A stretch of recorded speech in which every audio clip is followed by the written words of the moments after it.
My way to here, and I might do them later. So this is my nice little visual break here. So I can finish this side and then go to this side. There's only a small connection through here.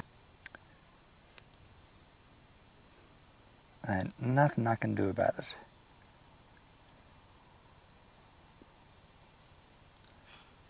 Except work away and glance up every now and then.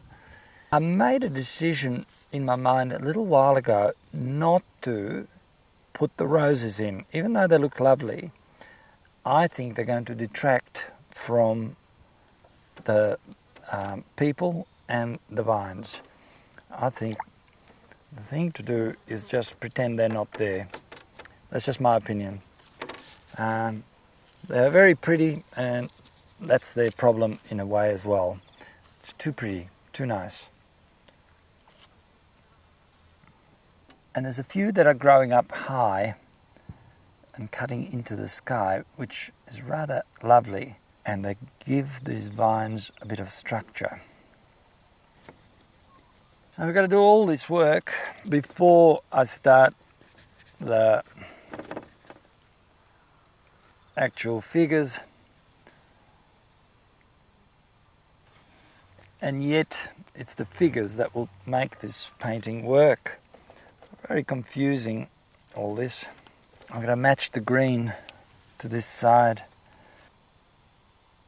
I know she didn't have a hat on, or doesn't have a hat on, but I'll give her a little hat as well, one of those soft Aussie hats.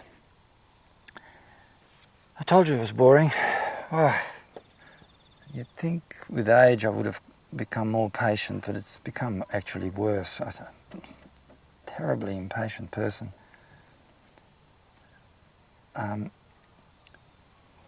these sort of riggers and things are excellent for doing incidental brush marks like this, which are impossible to do with stiffer brushes. And I'll even have one going right up here in a foreground.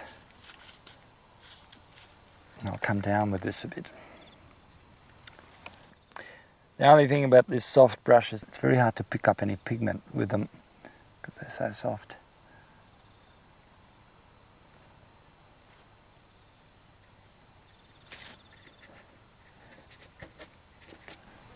I'll have a post here. When I look at these vines, they really are a very messy affair. So that's how I'm going to paint them. Now these have dried enough to do this and get rid of this light, but it will keep some of them. And then it's marrying into this more. It's all very bitsy. It needs a nice shape.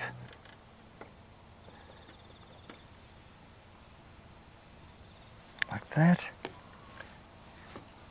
And a little bit too strong, so I've gone over it again. And in there. And that's made all this more uniform.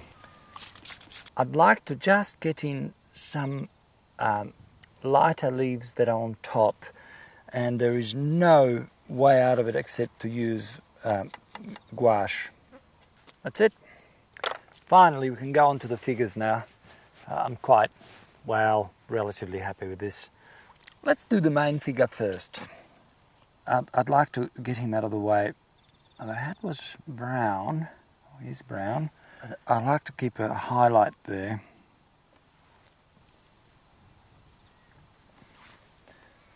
So we start with this fellow here, and his face needs to be quite strong in there. You've got to be careful when you're putting a face under a hat, not to make the face bigger than the hat or the other way around, because nothing looks uglier than a hat that's too big. Now,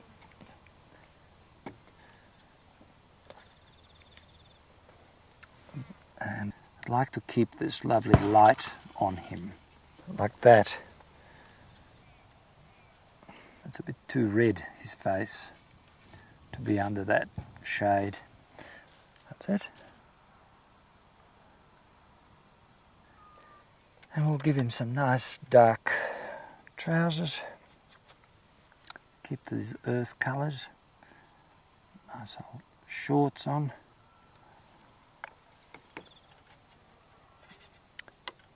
Bit cooler, I think. Put a bit of green in that.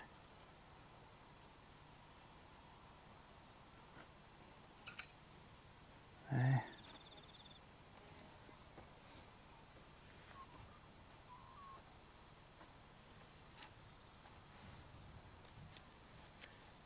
And I hate doing feet, but he did have big bluntstones on. Now, that's about Australian as you can get. A Kubra hat and bluntstone boots. And make him look as if he is carrying it. To make this a bit darker, it's all run off.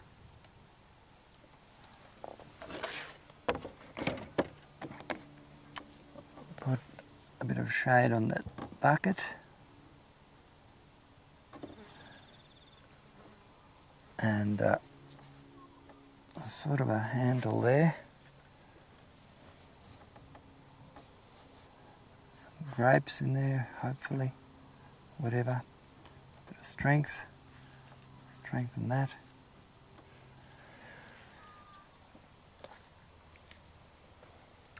And he will have to have a shade, even though we didn't really have any shade.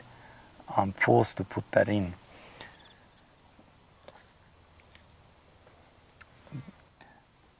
This was actually a girl,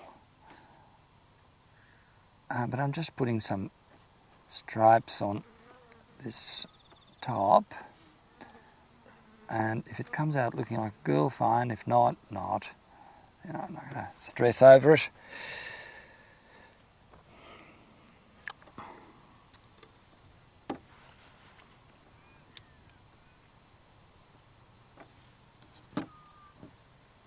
Nice in there.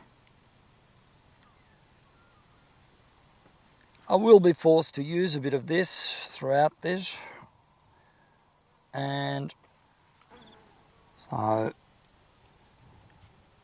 it's very difficult to get precision out here. You're up against elements, against you name it, it's all against you. When you are painting, if you just say that's what it wanted, you'll never make another mistake as long as you live. That's what it wanted. It wanted to run there, it wanted to do this, it wanted to be that. So you can just relax.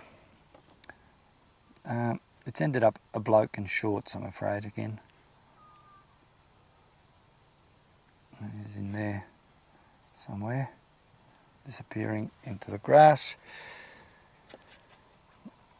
A little bit of darkness under here. Whoop. All right, that's what it wanted.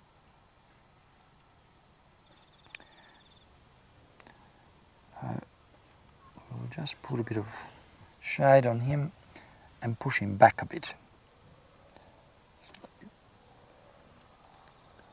Like so. There.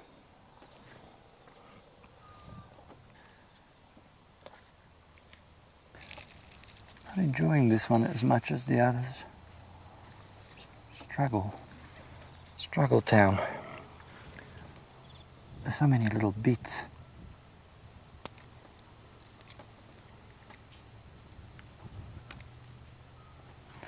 There's a person bending down there.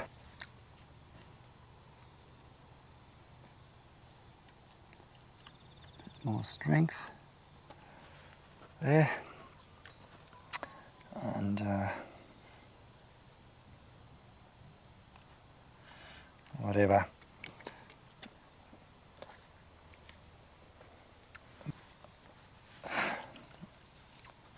A bucket.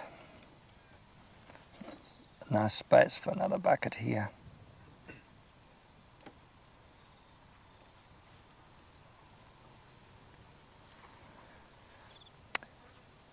This is a good time to recall the exercise in the studio of the figures moving, the way they're off balance, bend over, whatever, and how you can make them appear to be doing something by just simply throwing them off balance like that. Lovely blue. Just a few little dots. Let's not get carried away with it. Just a few in there, a few in there. I'm starting to look at this as a picture, as a actual piece, and I'm not that keen on it. I'm doing it again. I know what I'm doing. I'm competing with the subject. I look at that majesty and I look at this and I think, rubbish. But it's actually not that bad, probably. So let's persevere. And I'll just do a little bit here with these leaves. And take that right up. And I'll put a bit of a shadow here in a moment. And as the song says, I was once lost, now I'm found. I'm a lot happier. I know what I can do. I can put a bit of shade in the foreground here. We now have a little bit of drama going on here in the foreground. What I'll do is I'll leave this now, and I'll do a bit more work to it in the studio.